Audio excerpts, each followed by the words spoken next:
বছরে 20টা সূরা কি মুখস্থ করেছেন কখনো? এই যুব সমাজ কি দাজ্জালের বিরুদ্ধে দাঁড়াতে পারবে কখনো? কারণ যুবকদের সবচেয়ে আকর্ষণের বস্তুটা কি? একটা সুন্দরী মেয়ে। এখন আপনি আর চাইলেও দিনের জন্য চিন্তা করতে পারেন না, আপনার ভিতরে আল্লাহর জন্য কান্না আসে না। সবাইকে নিজের ভাই ভাবতে শেখেন। ব্যাংকিং সিস্টেম সামনে থাকবে না, ইলেকট্রনিক মানি। 20 বছরে 20টা সূরা মুখস্থ করেছেন? কথা বলেন, ভয় পাচ্ছেন? 20 বছরে 20টা সূরা কি মুখস্থ করেছেন কখনো? 20টা হাদিস বলতে পারবেন? 20 জন সাহাবীর নাম বলতে পারবেন? নবীজির 11 জন স্ত্রীর নাম বলতে পারবেন? নবী সাল্লাল্লাহু আলাইহি ওয়াসাল্লামের জীবনী গ্রন্থ 2টার নাম বলতে পারবেন? কি করলেন সারা 20 বছর ধরে পড়াশোনা করে? কি পড়লেন সারা 20 বছর ধরে?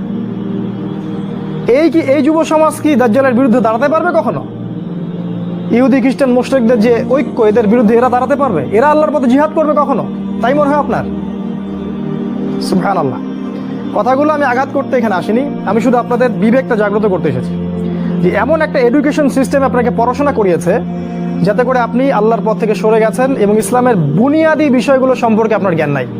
ওযুর ফরজ কয়টা বলতে পারে না যুবক ছেলে, নামাজের ফরজ কয়টা, ওয়াজিব কয়টা বলতে পারে না। এই যুব সমাজ কিভাবে এদের বিরুদ্ধে দাঁড়াবে বলেন? নিজেকে প্রশ্ন করেন। 4, আপনার সামনে আরো কিছু টোপ দিয়েছে। নারী কি দিয়েছে? নারী। কারণ যুবকদের সবচেয়ে আকর্ষণের বস্তুটা কি? একটা সুন্দরী মেয়ে, তাই না? সত্য কথা বলছি। আল্লাহ পাক কোরআনে বলেছেন, যুয়িনা লিন-নাস হুব্বুশ শাহাওয়াতি মিনান নিসা। মানুষের জন্য 6টা বস্তুকে সুশোভিত করা হয়েছে, তার মধ্যে 1 নাম্বার নিসা, মহিলা। মানে আমাদের কাছে সবচেয়ে পছন্দের জিনিস কি? একটা প্রিয়তম সুন্দরী স্ত্রী, তাই না? তো এই মেয়েদেরকে নগ্ন করে আপনার চারপাশে এরা ছড়িয়ে দিয়েছে। স্কুলে যাবেন নগ্ন নারী, কলেজে যাবেন নগ্ন নারী, চাকরিতে যাবেন, যেখানে যাবেন সেখানেই, রাস্তাঘাটে হাঁটবেন, সব ন্যাংটা হয়ে ঘুরছে। আমাদের নবীজি বলেছেন, শেষ জামানে এক শ্রেণীর মেয়ে আসবে যারা কাপড় পরেও ন্যাংটা থাকবে। থাকে না? এগুলা কি ব্যাখ্যা করার দরকার আছে? নবীজি বলেছেন তারা জান্নাতে যাবেও না, জান্নাতের গন্ধও কখনো পাবে না। কে বুঝাবে এই নারীদেরকে এই কথাটা? তো এই নারীদেরকে আমাদের চারপাশে এরা সহজলভ্য করে দিয়েছে। আর আপনি চাইলেই জেনা করতে পারেন, অল্প টাকার প্রয়োজন হবে। স্মার্টফোনে জেনা করতে পারেন, সেলফোনে জেনা করতে পারেন, প্রেম অ্যাফেয়ারে জেনা করতে পারেন, বয়ফ্রেন্ড গার্লফ্রেন্ড এই ফ্রি মিক্সিংয়ে জেনা করতে পারেন। তারা আপনার সামনে এই লোভনীয় টোপগুলো দিয়ে রেখেছে। তারপর আরো কি দিয়েছে? মাদক। হাতে হাতে মাদক সমস্ত যুব সমাজের। যখন ওরা হাতে হাতে মেশিন গান নিয়ে প্র্যাকটিস করে কিভাবে মুসলিমদেরকে মারবে, তখন আমরা ইয়াবা খাই বসে বসে। কথা বুঝতে পারছেন? ওরা প্র্যাকটিস করে, ওদের যুবকরা প্র্যাকটিস করে কেমন করে মুসলিমদেরকে ব্রাশ ফায়ার করে মারবে। ওই যে মিয়ানমারে মারে নাই, কাশ্মীরে মারতেছে না, ওই যে সিরিয়া দেখবেন, আফগানিস্তান, লেবানন, সব জায়গায়। আর আমাদের হাতে ওই যে ইয়াবা, তারপর আপনার ডাল, আপনার ফেন্সি ডিল, আপনার উমুক তমুক কি কি নাম আছে সব। জি জি, সুবহানাল্লাহ। এগুলো নিয়ে কখনো ভেবেছেন? এটা হাসছেন আপনি? লজ্জা হওয়া উচিত আপনার, লজ্জা করা উচিত যে যখন তারা আমাদের বিরুদ্ধে ঐক্যবদ্ধ, তখন আমরা এই নারী, এই মদ, এগুলো নিয়ে ব্যস্ত আছি। আর যারা এদের পিতামাতা, এরা সবচেয়ে অপদার্থ শ্রেণীর মানুষ এই পৃথিবীতে। এদের কবরে থাকা উচিত, এই পিতামাতাদের কবরে থাকা উচিত। যারা পরিবারকে ইসলামী অনুশাসন অনুযায়ী জীবনযাপন করতে পারে না, ব্যর্থ হয়, খালি খাও, হাগো আর এই বিয়ে শাদী করার, বাচ্চা পয়দা করো, এদের দ্বারা এই পৃথিবীর কোনো উন্নয়ন সম্ভব না। এদের দ্বারা মুসলিম উম্মাহ কেন, সমাজ, দেশ, জাতি কিছুই পাবে না। এরা আবর্জনা এই উম্মার জন্য। এরা মাটির তলে চলে যাওয়াই ভালো। এই মাদক দিয়ে আপনাকে তারা ব্যস্ত রেখেছে। আরো আপনাকে ব্যস্ত রেখেছে এরা মিডিয়া দিয়ে। সারাদিন দেখবেন চোখের সামনে নাচ গান, টিভি সিরিয়াল চলছে। জুয়া দিয়ে, এই যে এখন স্মার্টফোন দিয়ে, সারাদিন স্মার্টফোন, একটা স্মার্টফোন একটা জগৎ, একটা স্মার্টফোন একটা জগৎ। এটা আপনার চিন্তার শক্তিটা নষ্ট করে দিয়েছে। ঠান্ডা মাথায় আপনি এখন চিন্তা করতে পারবেন না, আপনার মাথা এখন পাজলড। ইউটিউব দিয়ে, ফেসবুকিং দিয়ে, জেনা দিয়ে, মদ দিয়ে, এই সব কিছু দিয়ে তারা আপনাকে ব্যস্ত রেখেছে। এর ফলে কি হয়েছে জানেন? এর ফলে দাজ্জালের ওই উদ্দেশ্যটা সফল হয়েছে। কোনটা? দাজ্জাল চেয়েছিল, তার অনুসারীরা চেয়েছিল আপনার ভিতরের যে নূর আছে হৃদয়ের মধ্যে, কলবে ঈমান, নূর, এটা যেন অন্ধকার এবং জুলুমাত দিয়ে প্রতিস্থাপিত হয়ে যায়। এখন আপনি আর চাইলেও দিনের জন্য চিন্তা করতে পারেন না, আপনার ভিতরে আল্লাহর জন্য কান্না আসে না, সেজদায় কাঁদতে পারেন না, আল্লাহর দিকে চোখ তুলে, আসমানের দিকে চোখ তুলে তাকাতে লজ্জা লাগে। আপনার মনে হয় যে আমি এত পাপী, কেমন করে তাকাবো? আপনি বুঝতে পারছেন আমার আমলনামা পাপে ভর্তি হয়ে যাচ্ছে। আপনার ভিতরের যে ইন্টারনাল যে হার্টটা ছিল, এটা করাপ্টেড হয়ে গেছে। এবং তারা এটাই চেয়েছিল যে আপনার ভিতরের নূর যেন নষ্ট হয়ে যায়। আল্লাহ পাক কোরআনে বলেছেন কদ আফলাহা মান যাক্কাহা, তারাই সফল যারা ভিতর থেকে পরিশুদ্ধ হয়েছে। ওয়া কদ খাবা মান দাসাহা, সে ব্যক্তি ধ্বংস হয়ে গেছে যার অন্তরটা ধ্বংস হয়ে গেছে। আর এই প্রতিটা বিষয় দিয়ে তারা আপনার রূহটাকে নষ্ট করে দিয়েছে। দাজ্জালের অনুসারীরা আপনার রূহটাকে, আত্মাটাকে নষ্ট করে দিয়েছে। খেয়াল করে দেখবেন আপনার চোখ দিয়ে পানি আসে না, একটা অন্যায় পাশে দেখলে আপনার গায়ের রক্ত গরম হয়ে যায় না, উম্মার মানুষদেরকে যখন অন্যায়ভাবে হত্যা করা হচ্ছে আপনার ভিতরে কোনো ফিলিংস জাগে না। আপনি খেয়াল করে দেখবেন যে আপনি ঘন্টার পর ঘন্টা পর্নোগ্রাফি দেখছেন, জিনা দেখছেন, 3x দেখছেন, কিন্তু আপনার ভিতরে কোনো ফিলিংস কাজ করে না, মানে কোনো অনুশোচনা কাজ করে না, কারণ আপনার ভিতরটা নষ্ট করে দিয়েছে তারা। আল্লাহ রসুল বলেছেন যখন মানুষ একটা পাপ করে কলবে একটা দাগ পড়ে, আরেকটা পাপ করে আরেকটা দাগ পড়ে, আরেকটা পাপ করে আরেকটা দাগ পড়ে। যদি তওবা করে দাগ উঠে যায়, তওবা না করলে দাগ পড়তেই থাকে পড়তেই থাকে, এক পর্যায়ে এই কলবটা দুর্গন্ধযুক্ত কলব হয়ে যায়। এত দুর্গন্ধ বের হয় কলব দিয়ে, যদি মানুষ জানতো তাহলে মানুষ থাকতে পারতো না পৃথিবীতে। এই জন্যই এই রকম শ্রেণীর মানুষের যখন মৃত্যু হয় তখন ওই মালাকুল মাউত এবং এই যে মৃত্যুর ফেরেশতারা তারা দুর্গন্ধে আত্মাটাকে বের করে নিয়ে আসেন, টেনে হিজড়ে স্যাঁচড়ায় বের করে নিয়ে আসেন। এই পাপী মানুষরা মারা যাওয়ার সময় এই ঘটনাটা ঘটে। এইভাবে তারা আপনাকে ব্যস্ত রেখেছে। এখন কি হবে? এখন আগামী দিনগুলোতে কি এরা উম্মার নেতৃত্ব দিতে পারবে? এর মধ্যে কারা পারবে? উত্তর, এর মধ্যে সবাই পারবে না। উত্তর এক কথায় শেষ, সবাই পারবে না। কারা পারবে? এই যুবক শ্রেণীর মধ্যে যারা এই গুণগুলো অর্জন করতে পারবে তারা ইনশাআল্লাহ আগামী দিনগুলোতে সফল হবে। গুণগুলো পয়েন্ট আকারে বলে শেষ করছি। এই যুবক শ্রেণীর মধ্যে যারা তাদের জীবনটাকে বাকি পুরো জীবনটাকে আল্লাহর জন্য উৎসর্গ করতে পারবে তারা পারবে। এক নাম্বার, এই যুবক শ্রেণীর মধ্যে যারা আল্লাহর জন্য তাদের জান, মাল, সময়, শ্রম ব্যয় করে দিতে পারবে, কুরবানি করতে পারবে। কুরবানি কেমন? ওই ইসমাইল আলাইহিস সালামের মতো। বাবা বলেছে তোমাকে জবাই করা লাগবে, তিনি কি বলেছিলেন? করিয়েন না। তিনি বলেছিলেন আপনাকে আল্লাহ যে আদেশ করেছেন সেটাই করেন, আমাকে ধৈর্যশীল পাবেন ইনশাআল্লাহ। এরকম ছেলে পাবেন এখন? তো এরকম নিজের জান, মাল, সময়, শ্রমকে আল্লাহর পথে উৎসর্গ করে দেওয়ার মানসিকতা আগে তৈরি করতে হবে। এটা এক নাম্বার। দুই নাম্বার, জ্ঞান অর্জন করতে হবে। এই যুবক শ্রেণীর মধ্যে যারা জ্ঞান অর্জন করবে, কোরআন সুন্নাহর পাশাপাশি সমসাময়িক অর্থনীতি, রাজনীতি, বিশ্ব সবকিছু সম্পর্কে জ্ঞান থাকতে হবে। তারপরে আপনি আল্লাহর পথে কিছু করতে পারবেন, তার আগে নয়। আপনি সিলেক্ট করবেন যে আপনি এই উম্মার আবর্জনা হতে চান না উম্মার মুজাহিদ হতে চান, এটা আপনি সিলেক্ট করবেন।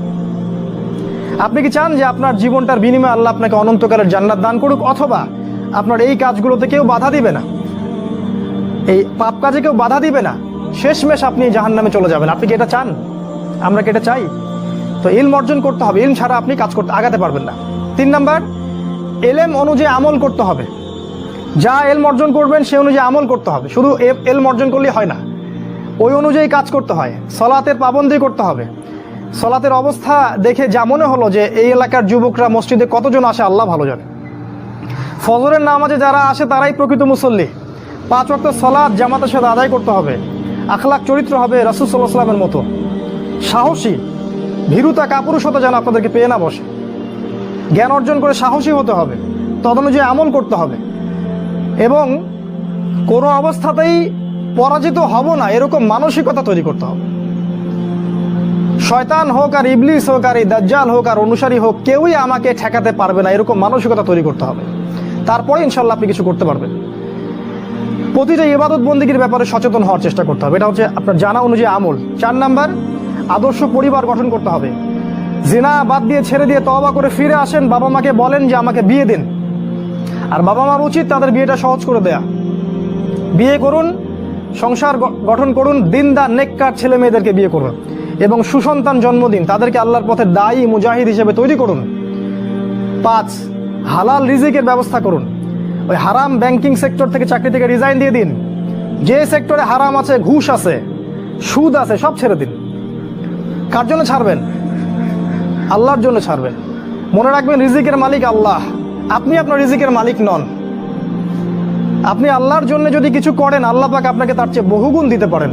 এই বিশ্বাস রেখে প্রয়োজনে সবজি বিক্রি করেন, কৃষিকাজ করেন, মৎস্য খামার করেন, ছাগলের খামার করেন, তাও ভালো। তারপরেও হারাম রিজিকের দিকে যাবেন না। অনুরোধ করছি ভিতর থেকে, মানে আল্লাহর দোহাই দিয়ে অনুরোধ করছি, হারাম রিজিকে যাবেন না। সারা জীবনের ইবাদত নষ্ট হয়ে যাবে, সারা জীবনের। যে ব্যক্তির ইবাদতে এতটুকু সুদের টাকা আছে ওর ইবাদত কবুল হয় না। জানেন না সুদ খেলে মায়ের সাথে জেনা হয়? এটা জানেন না যে সুদ খাইলে 36টা মেয়েকে ধর্ষণ করা হয়, আল্লাহ এবং তার রাসূলের সাথে যুদ্ধ করা হয় সুদ খাইলে? দিব্যি খাচ্ছি, প্রতিটা গ্রামে এখন সুদী এনজিও, সয়লাভ সমিতি আর এনজিও, সমিতি আর এনজিও। হালাল রিজিকের অন্বেষণ করুন, এটা হচ্ছে 5। 6 নাম্বার, আল্লাহর পথে সময় ব্যয় করেন। আপনি কোন মাযহাব, কোন তরিকা, কি ফলো করেন সেটা নিয়ে আমি কথা বলতে এখানে আসিনি। আপনি আল্লাহর পথে সময় দেন, যে যেখানে আছেন সেখান থেকে আল্লাহর পথে কিছু করেন, প্রজেক্ট হাতে নেন, কিছু করেন। এলাকার যুবকদেরকে নিয়ে একটা ফাউন্ডেশন করেন, বা একটা সংগঠন করেন, বা একটা প্ল্যাটফর্ম করেন, করে কিছু একটা করেন, যাতে করে এলাকার মধ্যে জাহেলিয়াতগুলো দূর হয়ে যায়। আল্লাহ আপনাকে সাহায্য করবেন ইনশাআল্লাহ। এটা ঠিক যে বাতিলপন্থীরা আপনার কলার চেপে ধরবে ঠিকই, কিন্তু আল্লাহ আপনাকে সাহায্য করবে। আর আল্লাহ পাক যাকে সাহায্য করবেন তাকে কেউ ঠেকাতে পারে না, পারে? কখনো পারবে না। আপনাকে জেল দিবে, শুলি দিবে, মেরে ফেলবে, তারপরে দেখবেন আপনার শেকড় থেকে আরো 10টা গাছ ঠিকই উৎপন্ন হবে ইনশাআল্লাহ। অতএব দিনের জন্য সময় দিন, উম্মাহকে ঐক্যবদ্ধ করার চেষ্টা করুন। আরেকটা নসিহা করব, দলাদলির মধ্যে যাবেন না, ইখতিলাফি ফেরকা দলাদলির মধ্যে যাবেন না। তুই অমুক আর তুই তমুক আর তুই এই তুই সেই, এগুলোর মধ্যে যাবেন না। সবাইকে নিজের ভাই ভাবতে শেখেন। আর দু একটা পয়েন্ট বলে শেষ করছি, সেটা হলো যে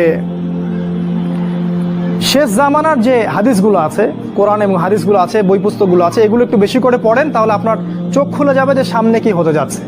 এর জন্য আপনি প্রিপারেশন গ্রহণ করার সুযোগটা পাবেন, সময়টা পাবেন।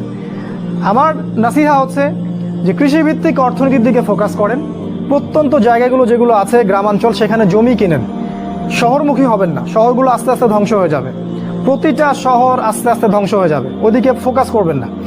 গ্রামাঞ্চলের দিকে ফোকাস করেন, এদিকে আপনি জমি কেনেন, ডেইরি প্রজেক্ট করেন, পশুর খামার করেন, মৎস্য চাষ করেন, কৃষিকাজ করেন, এই দিকে ফোকাস করেন। ওইদিকে ফোকাস করবেন না, সামনের দিনগুলোতে এগুলো থাকবে না। ব্যাংকে অনেক বেশি টাকা থাকলে সেগুলো বের করে ফেলেন, বের করে গবাদি পশু কেনেন, সোনা কিনেন, রূপা কিনেন, জমি কেনেন। অনেক বড় অঙ্কের টাকা এইভাবে রাখবেন না, কারণ ব্যাংকিং সিস্টেম সামনে থাকবে না, ইলেকট্রনিক মানি সামনে থাকবে না। এখন যেমন ইলেকট্রনিক মানি দিয়ে সব লেনদেন করছেন, এটাও সামনে থাকবে না। আপনি সামনে নিঃস্ব হয়ে যাবেন, নিঃস্ব। এটা শুধু সুপরিকল্পিত একটা চক্র সারা বিশ্বে কাজ করছে। আর আস্তে আস্তে সামনের দিন যত আসবে, মুসলিমদের উপর নির্যাতন তত বাড়বে, এবং মুসলিমদের অবস্থা আস্তে আস্তে আরও খারাপ থেকে খারাপের দিকে যাবে, আরও বিভক্তি বাড়বে, আরও দেখবেন কত ফিতনা আকাশ থেকে পড়বে আল্লাহ ভালো জানেন। মহামারীর পরে আরও কিছু আসবে, তারপরে আরও যুদ্ধ হবে, আরও ফিতনা আসবে। এক কথায় সারা বিশ্বে ফিতনা দিয়ে আরও ভরপুর হয়ে যাবে। সামনের দিনগুলো অত্যন্ত ভয়াবহ। এর জন্য প্রিপারেশন গ্রহণ করেন। আমি কিছু নসিহা করলাম, এগুলো যদি আপনাদেরকে ফায়দা দিবে বলে মনে হয় আপনার কাছে, এগুলো অনুসরণ করতে চেষ্টা করতে পারেন। আর যদি মনে হয় এগুলোতে কোনো ফায়দা নাই, তাহলে আপনার কাছে কয়েকটা অপশন আছে। আপনি যেভাবে দুনিয়ার পিছনে ছুটছেন সেটাও ছুটতে পারেন, এক পর্যায়ে ছোট আপনার শেষ হয়ে যাবে মৃত্যুর মধ্য দিয়ে। অথবা আপনি আমার কথাগুলোকে যাচাই বাছাই করে মেনে চলার চেষ্টা করতে পারেন। তখনই এই কথাগুলো গ্রহণ করবেন যখন আপনার কাছে মনে হবে যে কথাগুলোর বাস্তবতা আছে, যুক্তি আছে। আল্লাহ পাক যেন আমাদের সবাইকে দাজ্জালের ফিতনা থেকে বাঁচিয়ে রাখেন, এবং তার অনুসারীদের ফিতনা থেকে আল্লাহ পাক যেন বাঁচিয়ে রাখেন। আল্লাহ পাক আমাদের ভিতরের চোখটা খুলে দেন। আল্লাহ পাক যেন আমাদের হায়াত রিজিকে বরকত দান করেন, জ্ঞান অর্জন করার তৌফিক দান করেন, সেই অনুযায়ী আমল করার তৌফিক দান করেন, এবং শেষ জামানায় এই উম্মতের জন্য কিছু করে যাওয়ার তৌফিক আল্লাহ পাক যেন দান করেন। আল্লাহুম্মা আমিন।